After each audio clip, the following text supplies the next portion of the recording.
Hello viewers, আসসালামু আলাইকুম। কেমন আছেন সবাই? আশা করি ভালো আছেন। ভিউয়ার্স, আকাশ মেঘাচ্ছন্ন, চারিদিকে অন্ধকার হয়ে আসছে, হয়তো বৃষ্টি আসবে। তো এরই মাঝে চলে এলাম ছাদ বাগানে। আজ নতুন ভিডিও নিয়ে আপনাদের সামনে হাজির হলাম। আজ আলোচনা করব গাছের ফুল কেন ঝরে পড়ে, বিশেষ করে আনার গাছের, এবং আনার কেন ফেটে যায়, এসব বিষয়াদি নিয়ে। তো ভিউয়ার্স, প্রথমেই একটি কথা বলি, সেটি হচ্ছে আনার গাছের ফুল কিন্তু দু রকমের, একটি পুরুষ ফুল, একটি স্ত্রী ফুল। তো পুরুষ ফুলটা প্রাকৃতিক ভাবেই ঝরে যাবে এবং স্ত্রী ফুলটার থেকে কিন্তু আমরা ফল আশা করতে পারি।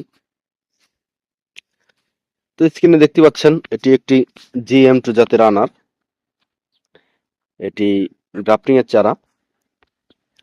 তো গ্রাফটিং এর চারায় কিন্তু খুব ছোট থাকতেই ফল আসে, বীজের চারাগুলোতে এমন নয়।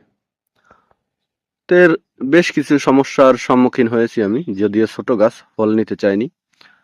তারপরও কিছু ফল রেখেছিলাম যে গাছটা আসলে জাত পরীক্ষা করার জন্য।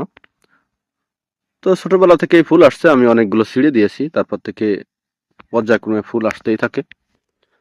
তো বেশ কিছুদিন যাবত দেখা যাচ্ছে যে ফুল আসছে, কিন্তু এগুলো ঝরে পড়ে যাচ্ছে। তো ভিউয়ার্স, দেখতে পাচ্ছেন এখানে কিন্তু একটি পুরুষ ফুল এবং একটি স্ত্রী ফুল রয়েছে।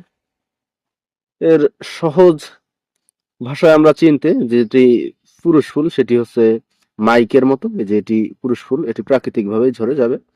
এটি থেকে আমরা কখনো ফল আশা করতে পারি না, তবে এটি কিন্তু আমাদেরকে পরাগায়নে সহায়তা করবে। আমাদের গাছের যে পুরো স্ত্রী ফুলগুলো আছে, এগুলোকে পরাগায়নে সহায়তা করবে। আর এটি হচ্ছে স্ত্রী ফুল। এই দেখতে পাচ্ছেন অনেকটা ঘটের মতো, এখানে ডিম বসায় রয়েছে। এইগুলো কিন্তু ফলে পরিণত হবে। তো এখন দেখা যাক যে কি কারণে ফুলগুলো ঝরে পড়ে। এই ফুলগুলো কিন্তু ঝরে পড়েছে। আর এই যে গাছে প্রায় আমার 60 থেকে 70% স্ত্রী ফুল। পুরুষ ফুলের সংখ্যা অত্যন্ত কম। তো প্রথমত গাছের বয়স যদি মোটামুটি ভাবে একটু কম থাকে, তাহলে কিন্তু ঝরে পড়ার হারটা খুবই বেশি, ফুল আসবে, ঝরে পড়বে। তো দ্বিতীয়ত, এই গাছের গোড়ায় দেখতে পাচ্ছেন আমি এটি কিন্তু 20 লিটার বালতিতে শিফট করেছি। এটি এর আগে 8 লিটার বালতিতে ছিল। তো এই গোড়ার মাটিটায় যদি কখনো পানি জমে থাকে, তাহলে কিন্তু ফুলগুলো ঝরে পড়বে, এবং যদি কখনো পানির অভাব হয়, তাহলেও ফুলগুলো ঝরে পড়বে। টোটালি কথা, দুই অবস্থাতেই কিন্তু এই ফুলগুলো ঝরে পড়ার একটা সম্ভাবনা থাকে। আর আরো একটি বিষয়, সেটি হচ্ছে পরাগায়নের সমস্যা, যেটি যদি গাছে পরাগায়ন না হয়, তাহলে কিন্তু ছত্রাক লেগে এই ফুলগুলো ঝরে পড়ে যাবে। তো এটা মনে হচ্ছে টিকে গিয়েছে, দেখতে পাচ্ছেন যে এখানে আরো একটি আছে। তো শুধু এই গাছটিতেই নয়, আমার এপাশে আরো একটি জাত রয়েছে, এটি হচ্ছে গ্রানাডা। এই যে এগুলো দেখতে পাচ্ছেন, এগুলা কিন্তু স্ত্রী ফুল, ফল হওয়ার সম্ভাবনা আছে। তো অনেক ক্ষেত্রে স্ত্রী ফুলও কিন্তু ঝরে যাবে। যে ফুল আসবে তার 5% ফুলও যদি এই গাছে সেট হয়, তাহলে কিন্তু এই গাছের ধরে রাখা মুশকিল, কারণ এগুলো অত্যন্ত ছোট গাছ। তারপর অত্যন্ত খুবই ফলনশীল মনে হচ্ছে আমার কাছে, কারণ এর ফুলগুলো থোকায় থোকায়, দেখতে পাচ্ছেন এগুলাও কিন্তু অলরেডি থোকায় থোকায় আসছে। তো এ পাশে আরো একটি জাত রয়েছে, এটি হচ্ছে এভার সুইট। এটিতেও কিন্তু প্রচুর পরিমাণে ফুল, এই দেখতে পাচ্ছেন প্রচুর পরিমাণে ফুল। তো প্রথমেই যখন ফুল আসবে, গাছগুলোকে আপনার খাদ্য দিতে হবে। যদি খাদ্য অভাব হয়, তাহলে আপনার এই ফুলগুলো ঝরে পড়বে।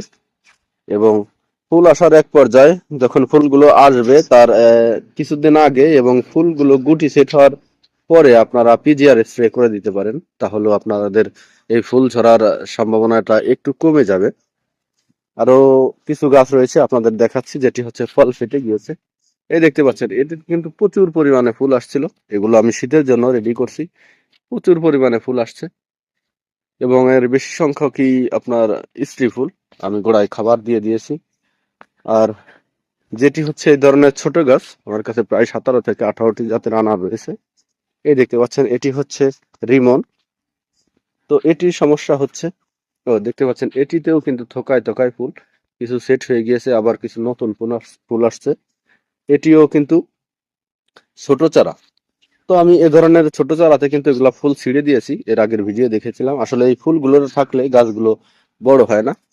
তো এটিতেও কিন্তু এই যে কিছু গুটি সেট হচ্ছে এবং কিছু ঝরে পড়ে যাচ্ছে, নিচ দিয়ে দেখতে পাচ্ছেন এই যে কিছু ঝরে পড়ে যাচ্ছে। এই যে এখানে আবার আরো থোকায় থোকায় ফুল আছে, মাশাআল্লাহ। তো এখন এই গাছটার সমস্যা হয়েছে যেটি হচ্ছে এই দেখতে পাচ্ছেন ফলটি কিন্তু ফেটে গিয়েছে। যদি আপনার গাছেরও ফল এভাবে ফেটে যায় সেটি হচ্ছে আপনি প্রথমেই ধরে নেবেন এটি একটি বোরনের সমস্যা। বোরনের সমস্যা জনিত কারণে ফলগুলো ঝরে পড়ে এবং ফল ফেটে যায়। এবং ফুল কিন্তু ঝরে পড়ার প্রধান একটা কারণ হচ্ছে ব্রণের ঘাটতি। আপনারা অবশ্যই গাছে ব্রণ প্রয়োগ করবেন যেন আপনাদের এই ধরনের গুটি সেট হওয়া ফলগুলো ফেটে না যায় এবং ফুলগুলো আসলে অসময়ে ঝরে না যায়। আসলে আমরা টবের গাছগুলোতে যে পরিমাণ খাবার দেই সেটা যদি কখনো হেরফের হয় তাহলে কিন্তু এই ধরনের সমস্যা হতে পারে।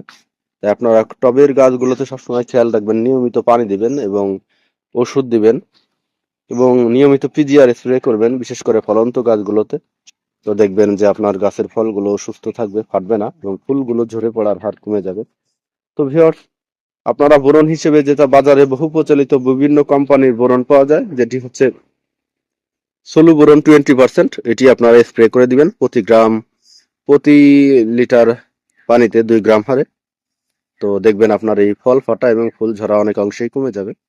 তো ভিউয়ার্স, আজ এ পর্যন্তই। পরবর্তী ভিডিও পেতে অবশ্যই চ্যানেলটি সাবস্ক্রাইব করবেন। ধন্যবাদ সবাইকে, ভালো থাকবেন সবাই।